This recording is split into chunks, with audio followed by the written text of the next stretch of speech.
know how many women slowly disappear without even realizing it?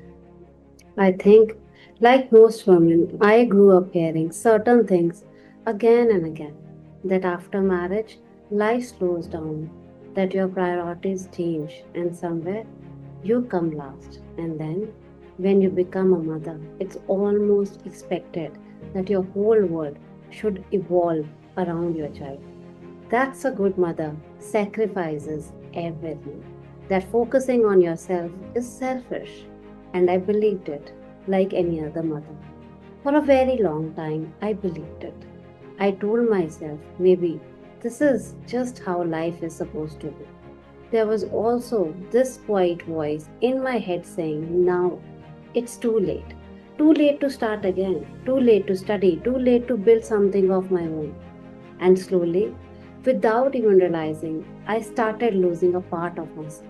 The part that wanted to grow, the part that wanted to learn, the part that wanted something that felt like.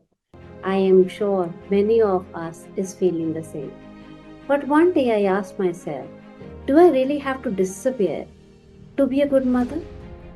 And that question changed everything.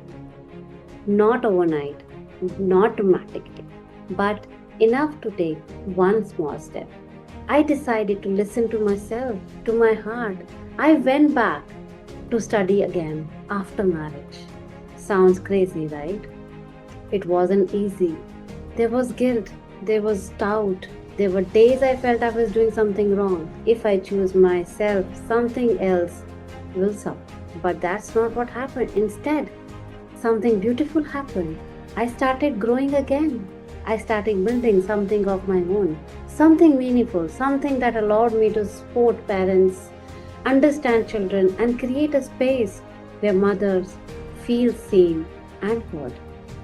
And in that journey, I realized I don't have to choose between being a mother and being myself. I just have to do something because a child doesn't need a perfect mother.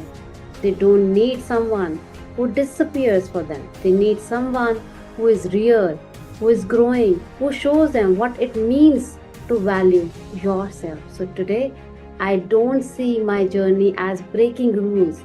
I see it as choosing to exist fully. I studied after marriage. I built something of my own. I grew alongside my children. And I truly believe a fulfilled mother raises a confident child. I'm not just a girl, not just a mother. I'm a woman who chooses not to disappear. And that is how stereotypes are broken.